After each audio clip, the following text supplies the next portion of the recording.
ಕಬ್ಬು ಕೃಷಿಯಲ್ಲಿ ಅಧಿಕ ಇಳುವರಿಯನ್ನು ತಾವು ಪಡೆಯಲು ಒಂದನೇ ಡ್ರೆಂಚಿಂಗ್ ತುಂಬಾ ಇಂಪಾರ್ಟೆಂಟು. ಒಂದನೇ ಡ್ರೆಂಚಿಂಗ್ ಮಾಡುವುದರಿಂದ ಕಬ್ಬಿನಲ್ಲಿ ಬೆಳವಣಿಗೆಯು ಚೆನ್ನಾಗಿ ಆಗತ್ತೆ. ಇದು ಕಬ್ಬಿನ ಕೃಷಿಯಲ್ಲಿ ಒಂದನೇ ಸ್ಟೆಪ್ ಇದೆ. ತಾವು ತಪ್ಪದೆ ಈ ಸ್ಟೆಪ್ಪನ್ನು ಫಾಲೋ ಮಾಡಬೇಕು. ಮಹಾಗಣಪತಿ ಕೃಷಿ ಕನ್ನಡ ಯೂಟ್ಯೂಬ್ ಚಾನಲ್ದಲ್ಲಿ ಎಲ್ಲ ರೈತ ಬಾಂಧವರಿಗೆ ಸ್ವಾಗತ ಸುಸ್ವಾಗತ. ನಾವು ಇವತ್ತು ಕಬ್ಬಿನ ಪ್ಲಾಟ್ನಲ್ಲಿ ಇದ್ದೀವಿ.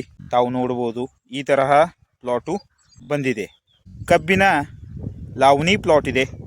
5 ಫೂಟ್ ಸಾಲನ್ನು ನಾವು ಬಿಟ್ಟಿದ್ದೀವಿ. ಹಾಗೂ 2 ಕಬ್ಬು ಸಸಿಗಳ ನಡುವಿನ ಅಂತರವನ್ನು ನಾವು 2 ಫೂಟನ್ನು ಇಟ್ಟಿದ್ದೀವಿ. ಈ ತರಹ ನಾವು ಈ ಲಾವಣಿ ಪ್ಲಾಟನ್ನು ಮಾಡಿದ್ದೀವಿ. ಪ್ಲ್ಯಾಂಟೇಷನ್ ಆಗಿ ಇದಕ್ಕೆ 15 ದಿನ ಕಂಪ್ಲೀಟ್ ಆಗಿದೆ. ನಾವು ಇದಕ್ಕೆ ಒಂದು ಡ್ರೆಂಚಿಂಗನ್ನು ಮಾಡಿದ್ವಿ. ಪ್ಲ್ಯಾಂಟೇಷನ್ ಆದ 3ನೇ ದಿನದಂದು ನಾವು ಇದಕ್ಕೆ 1ನೇ ಡ್ರೆಂಚಿಂಗನ್ನು ಮಾಡಿದ್ದೀವಿ.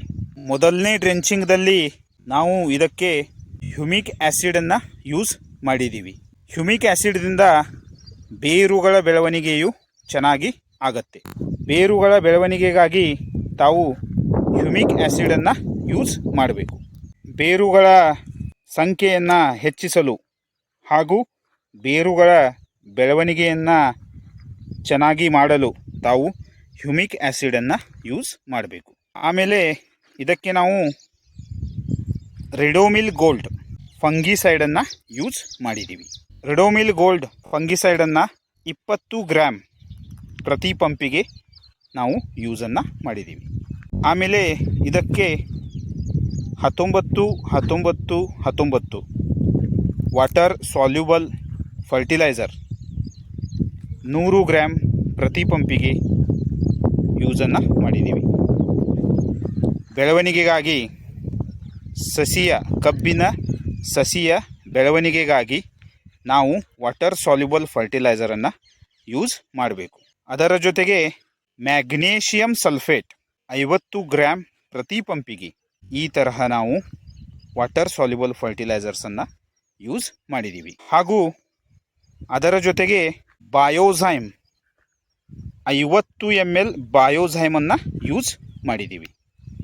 ಈ ತರಹ ನಾವು ಒಂದು ಟಾನಿಕನ್ನು ಯೂಸ್ ಮಾಡಿದ್ದೀವಿ. ಕೀಟಗಳ ನಿರ್ವಹಣೆಗಾಗಿ, ಕೀಟಗಳ ಮ್ಯಾನೇಜ್ಮೆಂಟ್ ಸಲುವಾಗಿ ನಾವು ಇದಕ್ಕೆ ಕ್ಲೋರೋಪೈರಿಫಾಸ್ 20 EC 20 ml ಪ್ರತಿ ಪಂಪಿಗೆ ಈ ತರಹ ನಾವು 1ನೇ ಡ್ರೆಂಚಿಂಗ್ದಲ್ಲಿ ಯೂಸನ್ನು ಮಾಡಿದ್ದೀವಿ. 1ನೇ ಡ್ರೆಂಚಿಂಗ್ದಲ್ಲಿ humic acid, Ridomil Gold 19-19-19 water soluble fertilizer, magnesium sulphate, Biozyme ಹಾಗೂ ಕ್ಲೋರೋಪೈರಿಫಾಸ್ 20 EC ಈ ತರಹ 1ನೇ ಡ್ರೆಂಚಿಂಗ್ದಲ್ಲಿ ನಾವು ಇವುಗಳನ್ನು ನಾವು ಯೂಸನ್ನು ಮಾಡಿದ್ದೀವಿ. ತಾವು ನೋಡ್ಬೋದು ತುಂಬಾ ಚೆನ್ನಾಗಿ ಪ್ಲಾಟು ಸೆಟ್ಟಿಂಗ್ ಆಗಿದೆ. ಈ ತರಹ ಪ್ಲಾಟು ಸೆಟ್ಟಿಂಗ್ ಆಗಿದೆ.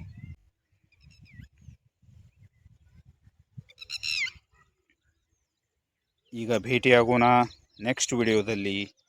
Thank you.